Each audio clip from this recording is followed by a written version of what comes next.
Tous les vendredis, Top Tough sur Top TV.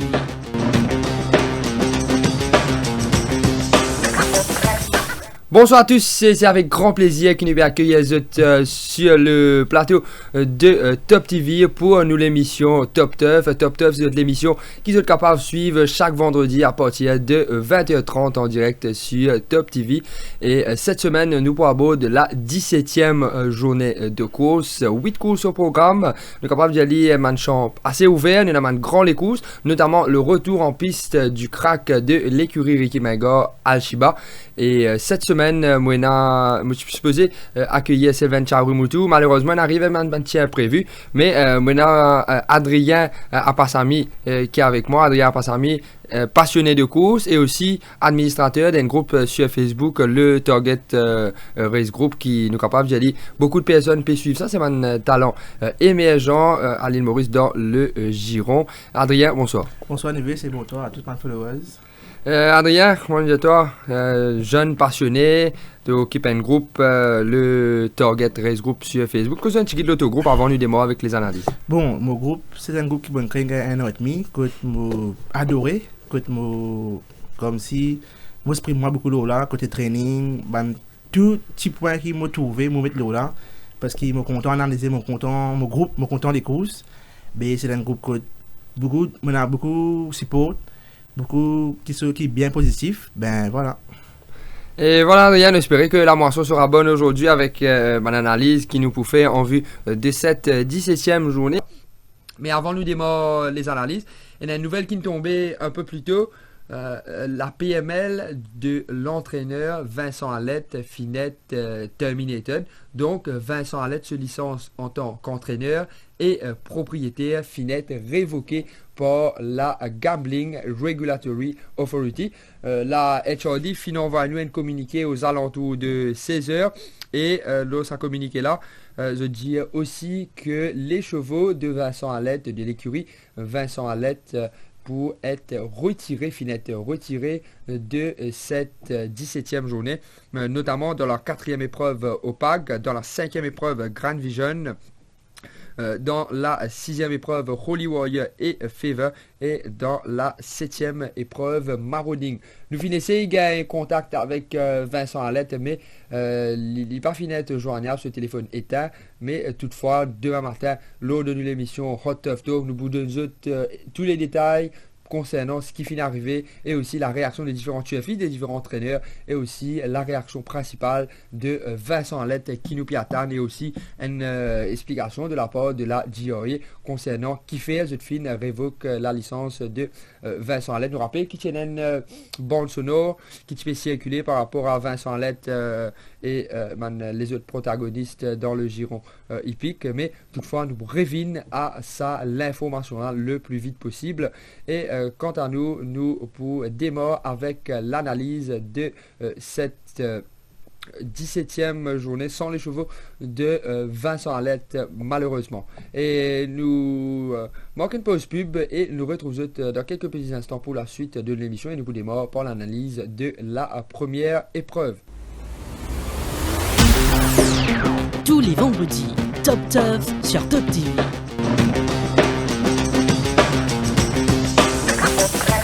Et nous, sans plus tarder, nous passons à l'analyse de cette 17e journée. Nous commençons par la première épreuve, une course qui sera courue sur 1600 mètres pour les portants d'un benchmark de 0 à 25, notamment avec le numéro 1 Onika Montana, le 2 Sokeru, le 3 Overdose, le 4 Spiritual Wind, le 5 Hudson River, le 6 Master Vola SAV, le 7 Now Phasma, le 8 Inauguration, le 9 Spotted Pearl et le numéro 10 The Hitman.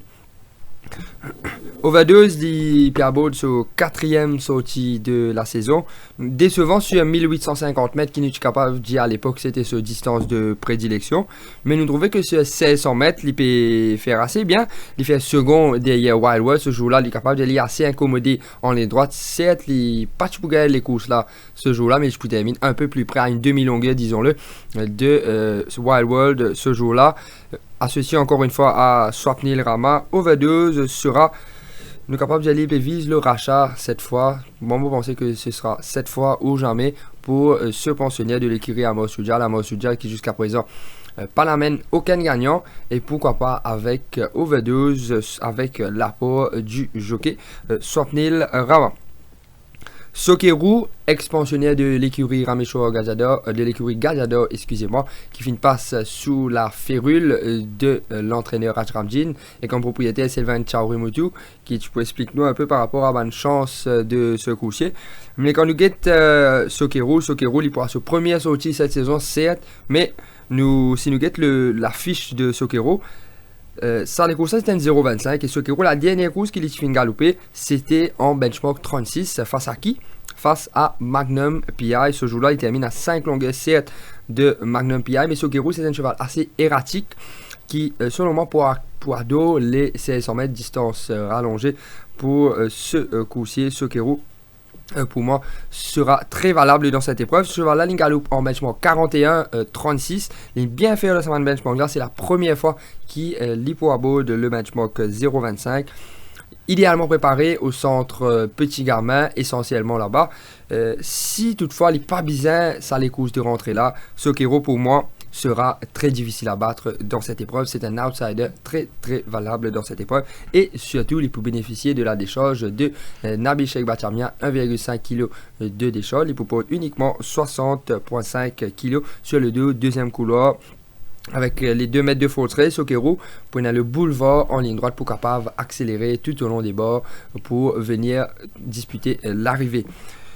Comme sélection de cette épreuve, Overdose devant Sokeru, et aussi Spotted Pearl, victorieux la dernière fois en 0,20. Cette fois-ci, il peut monter en 0,25.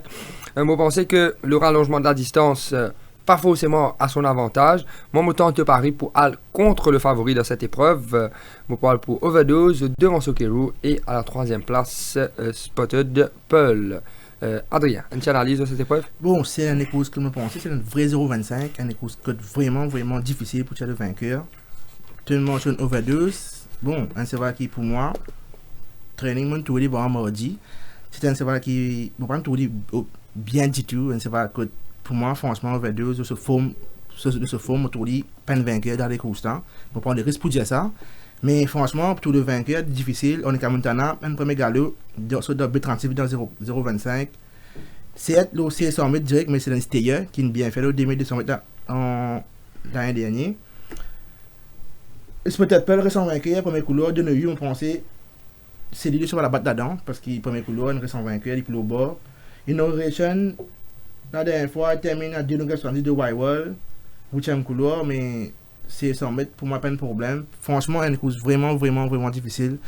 Top 4, dans les autres, on est à Montana, Sokeru, Spotted Pearl et Innovation. Voilà. Et nous sommes plus tardés, nous passons à l'analyse de la deuxième épreuve, une course qui sera courue sur 990 mètres sprint court pour les partants d'un match de 0 à 15. Il y a uniquement 5 partants, notamment le numéro 1 Chestnut Cove, le 2 Krakon, le 3 Yoho Mist, le 4 Supreme Elevation et le numéro 5 Le Quartier. Dans cette épreuve, Chestnut Cove, la dernière fois, excellente course en dernier lieu. La dernière fois, c'était dans un benchmark de 0,20. Là, il peut descendre en 0,15. Si nous guettons sur dernier les courses, il termine tardivement. Ce n'est que dans les 75 voire 100 derniers mètres qui Chestnut Cove est vraiment placé en accélération. Nous capables de aller. Les petits dans sur l'action, il n'est pas capable d'accélérer vraiment avant les 100 mètres. Peut-être que le parcours était trop long pour lui. Cette fois-ci, il peut être associé à Jamie Aliosen. Jamie Aliosen, excellent cavalier. Et un affaire qui nous est capable de ressortir également sur Chestnut Cove, en Afrique du Sud, l'Ingaloup l'eau 1000 et 1200 mètres. Donc, pour son entraîneur aligné sur 1000 et 1200 mètres, veut dire que je connais que le cheval est d'une certaine vitesse. Et les 990 mètres associés à Jamie Aliosen avec le deuxième couloir, ce sera une chance en or pour Chestnut Cove d'ouvrir son palmarès ici au Champ de Mars après 2 deuxièmes places consécutives. Moi, pensez que Chestnut Cove sera très dangereux dans cette épreuve. Attention à lui. Et aussi, le favori de cette épreuve, Krakon. Krakon, nous quand même dit excellente course la dernière fois sur 1400 mètres. Raccourci, lui aussi, le 990 mètres. Si nous regardons sur les courses de la dernière fois, il VS à l'extérieur, à l'intérieur, il n'est pas forcément capable d'être accompagné comme il se doit par ce cavalier. Cette fois-ci, il peut être associé à Steven Denoyou, de très bonnes mains, nous Jelly. S'il est capable, place-lui dans la course comme il se doit. Kraken, s'il répète sur dernier les courses, lui aussi il reste 2 secondes places consécutives, mais c'était en 0,15, il reste en 0,15. Donc pour moi ce sera un duel entre Chestnut Cove et Kraken et aussi le quartier. L'outsider qui nous capable de mettre tout le monde d'accord, pour moi c'est le quartier. Le quartier, il Gallup en compagnie de Kraken. Kraken, c'est infini devant lui, mais quand nous guette la course de le quartier ce jour-là, le quartier il peut suivre à même 6-7 longueurs derrière Kraken ce jour-là. Et quand nous guette la fin de course de le quartier, c'était nous capable de nous trouver 10 lignes dans la ligne droite, sa vitesse à laquelle il peut terminer sur les courses. Il termine à même pas une longueur et demie, voire 2 longueurs de Kraken ce jour-là. Avec le raccourcissement de la distance, le quartier, il fait sa preuve sur 990 mètres. Il bat un dénommé Dunzy de sa propre écurie, de l'écurie Pritam Deby. Le retour, pourquoi pas, en fanfare de Yanish Taka. Bon, pourtant, te parie de faire confiance à le quartier devant Chestnut Cove et à la 3e place, Kraken. Adrien. Également, les courses assez difficiles pour sortir Chestnut Cove, Kraken, remercier le quartier. Mais je peux donner le quartier comme vainqueur ici parce que tu vois, le du training, quand je peux espérer en pleine montée. Parce que ça se va là, venir, c'est vraiment une boulette de canon. Alors que moi, je connais qui se va là, quand on est rentré, moi, je trouve que c'est le quartier. On dit, c'est va 0,15, en comme ça, dans les courses, il répète ça pour moi, il y a un banker. Et si nous regardons dans les courses là, tu sais qu'il y a en battant Dunzy. Et avant, il se termine à 5 congrès de Elmo. Je pense que dans les courses là, si nous mettons Elmo, il donne tous ces 5 congrès d'avance. Je pense que Elmo gagne les courses là de la classe là, même à 5 congrès d'avance. Je pense que premier couloir, Taka, le quartier pour moi, besoin d'être au rendez-vous à les courses. Pour moi, c'est mon vainqueur de la course. Les par rapport à la performance, Chestnut Cove, Kraken et Euromis, besoin dans les 4 premiers, logiquement. Voilà, nous arrivons à l'analyse de la 3e course, une course qui sera courue sur 1400 mètres pour les portants d'un benchmark de 41. Avec 7 portants inscrits, notamment le numéro 1, Sids Lyson, le 2, Cornford Lights, le 3, Crazy Charlie, le 4, Freedom of Speech, le 5, Carlos Mambo, le 6, Flowerscape, et le numéro 7, A Partner in Crime. Freedom of Speech, la dernière fois, excellente fin de course sur la montre du jockey Roland Boutaniv, c'était en benchmark 41 sur N 1600 mètres.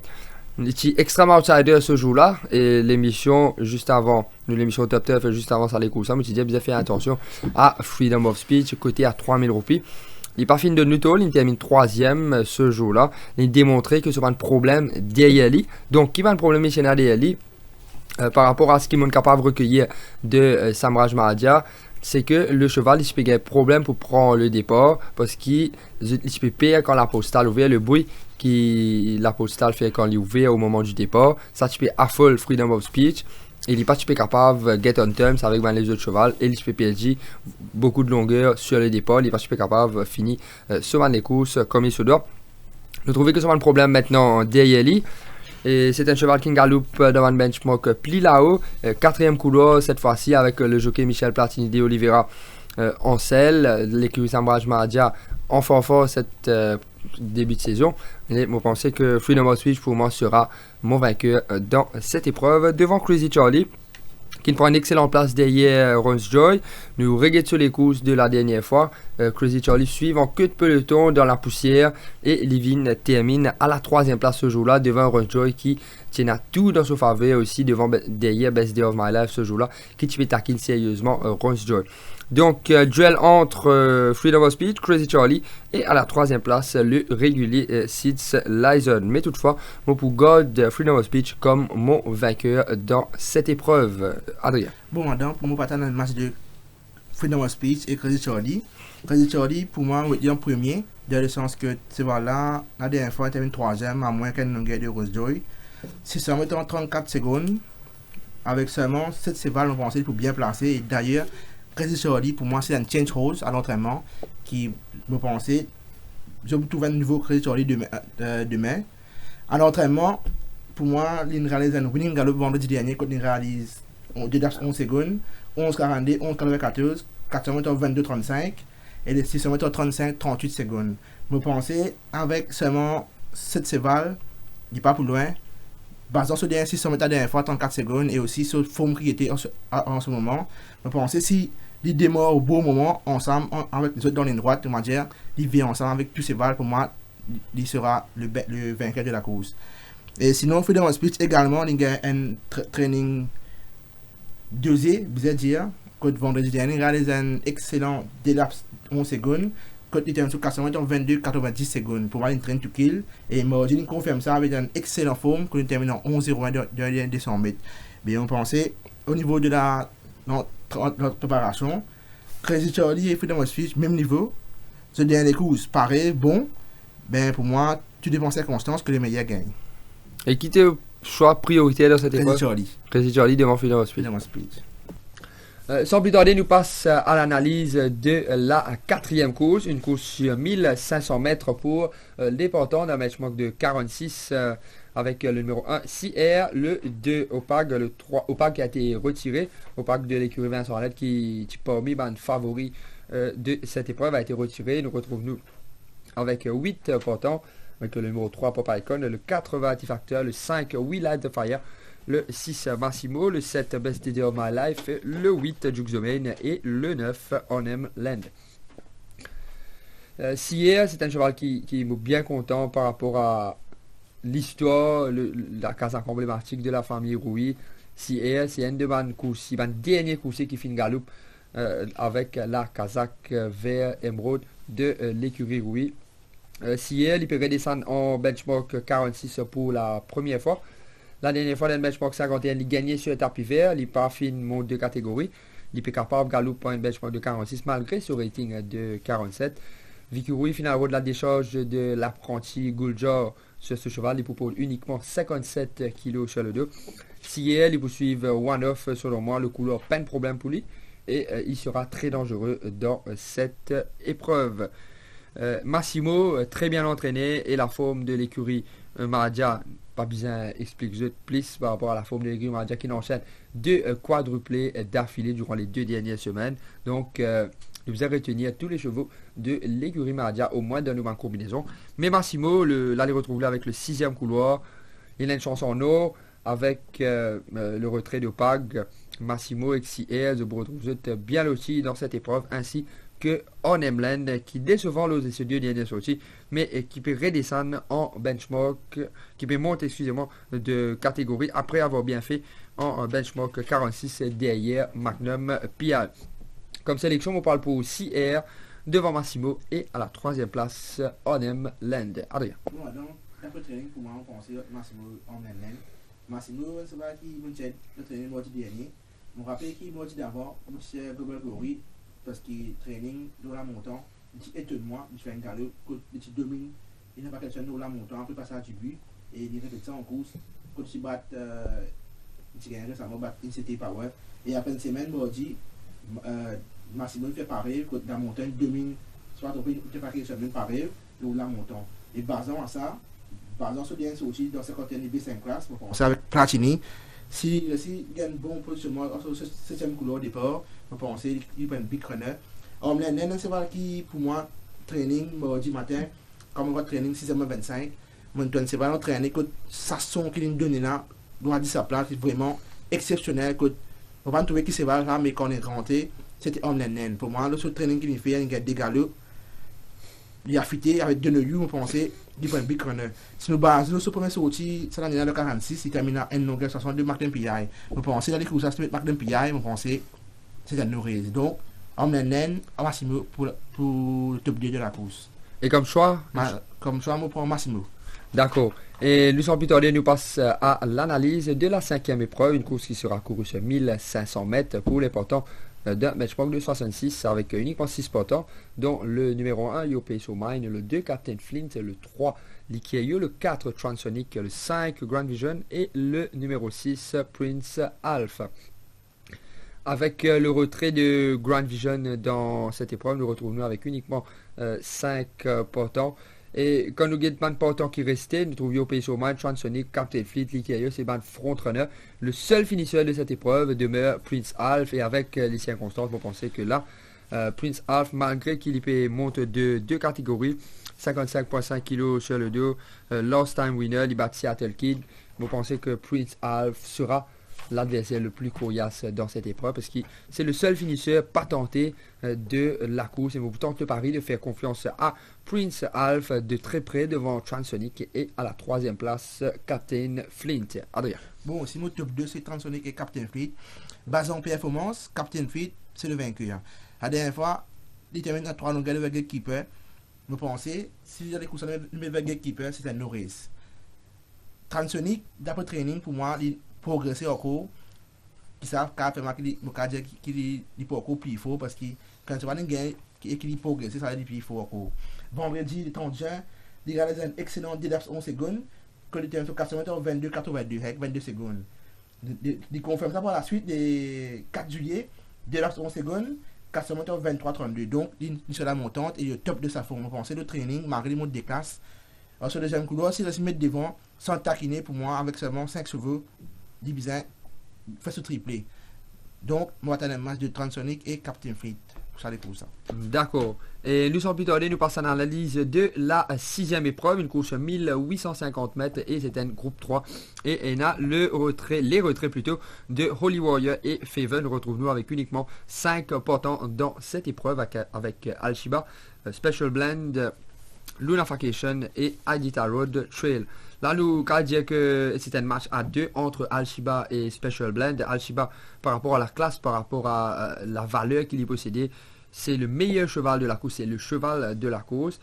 Mais Special Blend, il y a 3 les courses, 4 les courses même dans les jambes, 2 fois second derrière The Gatekeeper. Et là, vous pensez débarrasser de The Gatekeeper sur un 1850 mètres. Special Blend, pour moi, sera le vainqueur de cette épreuve parce qu'Alshiba nous connaît de l'écurie qui m'engage, pas forcément fausse de cheval d'entrée.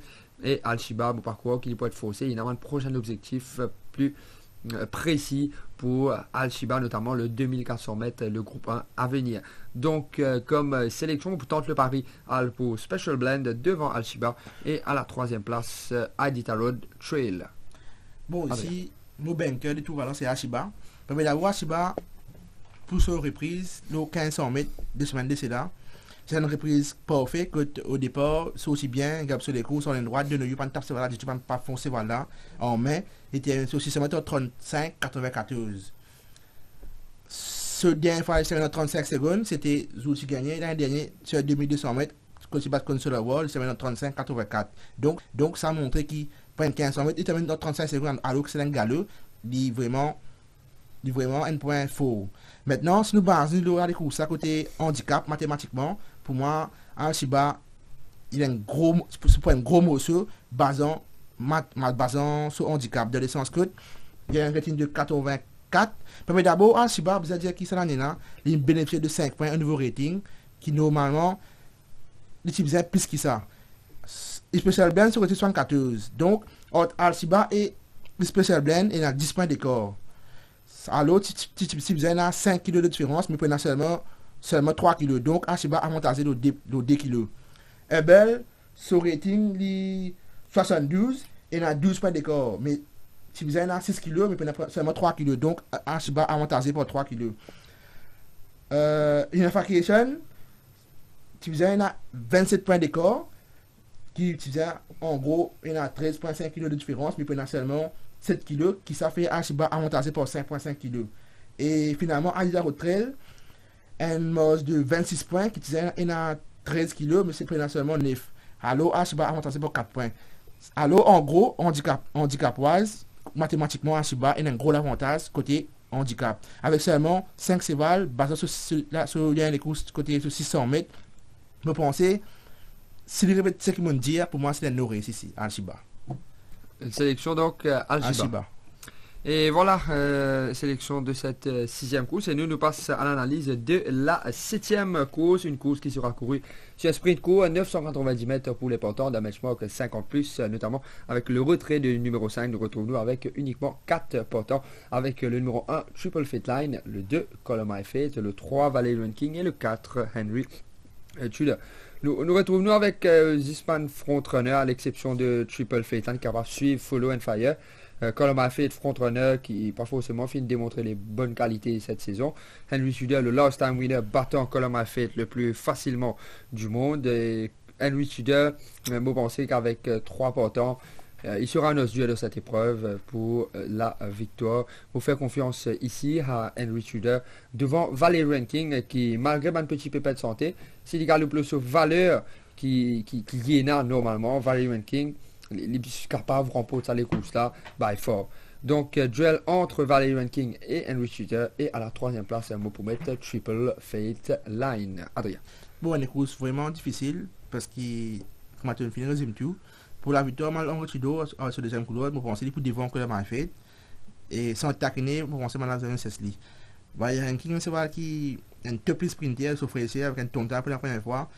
Hier, il a un excellent spurt de 200 mètres qu'on a regardé sur 11,48. Donc, sur Fraser, il a quand même gagné la course là. Que le Fate, je ne pas croire qu'il arrive sur baisse, je pense que Henry Tudor, si tu sais devant, je pense qu'il peut être encore une fois redoutable. Voilà, donc sélection de cette épreuve. Henry Tudor devant Valley Ranking. D'accord, et nous sommes plutôt allés, nous arrive à l'analyse de la 8e et dernière épreuve de cette 17e journée, encore une course ouverte. Et ça les goûte vous galoper sur 1500 mètres pour un temps d'un benchmark de 31 avec 10 portants au programme, notamment le numéro 1 Liquid, le numéro 2 Better Van Verest, le 3 I'm Al, le 4 It Dawn on Me, le 5 Virginia Single, le 6 Amanda, le 7 Golden Town, le 8 Surge Tioke, le 9 Crimson Gold et le numéro 10 General Jackson. Dans cette épreuve, le retour en piste de Better Van Verest, Better Van Verest 3e derrière Chapter Inverse. Ce jour-là, nous sommes capables de dire qu'il a beaucoup d'excuses à faire valoir. Associé à BNF Fedeb, YouTube écoute les prestations récentes de BNF Fedeb qui pas forcément élogieuses. Nous parlons de faire les éloges de BNF Fedeb il y a beaucoup de temps. BNF Fedeb, il pas le monde selon moi à les meilleures capacités qu'il possédait. Et Better Van Verest doit normalement viser le rachat dans cette épreuve. Excellente forme à l'entraînement et il vous profite de la forme de l'écurie Samraj Mahadia aussi de la Kazakh de la famille Nagadou. Pour moi, Better Van Verest, 3e couloir, Michel Platini de Oliveira sur le lieu idéalement placé tout au long de la course. Attention à Better Van Verest et Moufeli comme mon choix principal de cette épreuve devant Liquid. Et Liquid, la dernière fois, il s'est affiché comme un outsider. Il y a beaucoup de bruit favorable par rapport à Liquid. Ne guette pas même la cote. Liquid qui termine à 350 voire même 400 roupies alors qu'il s'est affiché à presque 1000 roupies ce jour-là. Il termine 5e derrière Secret Circle qui gagne tout dans sa faveur pendant cette épreuve. Moi, je pensais que ce sera un duel entre Better Van Verest et Liquid. Et attention à Golden Town sur 1500 mètres. Golden Town, premier couloir, s'il est seul à l'avant, il peut tenter un coup tactique dans cette épreuve. Et un cheval qui nous bien commence à suivre, General Jackson, qui peut afficher des progrès évidents à l'entraînement. Il très bien, mais il demande un peu beaucoup de travail. Il n'est pas forcément une capable de CN le cheval, mais le jour que le cheval pour CN la piste, il pour CN lui-même, il pour focus dans ce travail, il pour un outsider très très intéressant dans le futur. Donc Better Van Verest devant Liquid et à la 3e place Golden Town. Adrien. Bon, si vous pensez Better Van Verest, c'est un no-race au papier. Parce qu'il est sur le dernier course, sur préparation et sur ça des courses là, pour moi, tout réuni pour dire. Si nous causons sur préparation, les 30 juin, il réalise un excellent galop aux côtés de Freedom of Speech. Il termine des laps 11 secondes, 11,68, 11,78, 400 mètres, 23,46. Alors qu'il domine Freedom of Speech ici à son extérieur, ça va être deuxième. Après 4 jours, le 4 juillet, il réalise placé à l'intérieur du Alpine Challenge, il réalise des laps 11 secondes, 11,59, 11,78, 400 mètres, 23,37. Alors qu'il est à l'intérieur du Alpine Challenge, que je travaille bout à bout. Encore une fois, vendredi dernier, le 7 juillet, il travaille aux côtés de Luna Vacation, que il domine légèrement, travaille à l'extérieur, que il réalise 200 mètres en 10,90 secondes. Pour moi, il a démontré qu'il travaille à 3 sévères supérieurs à l'extérieur. Il a un travail vraiment dosé, chronomètre bon.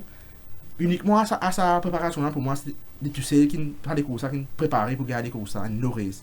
Cette dernière fois, il termine 3e à un no race, de Chappenverse, un course côte. Au départ, il se retrouve 4 wide, 3 wide, jusqu'à 1200 mètres. C'est une course 1500 mètres. Donc, 1500 c'est 1200. 300 mètres de course, une traverse free wide, une course en épaisseur. Malgré ça, il termine troisième, un longueur seulement de Chapter Verse, qui Chapter Verse par la suite de B36, termine second, des Second Circle à 0.35. Pour moi, c'est une référence énorme.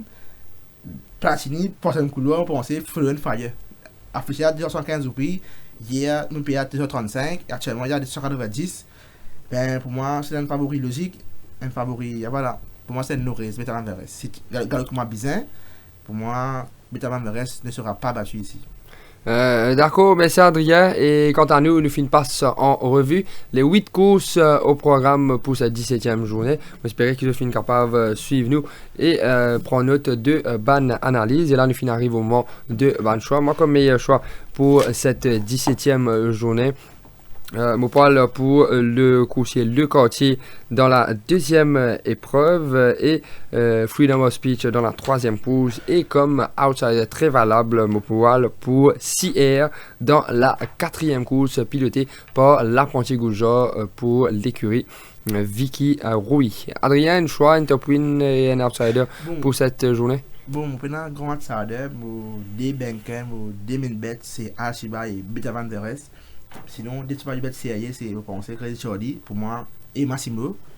Voilà, des super bêtes, et mon deux banquets sera Archiba et Beta Van Veres.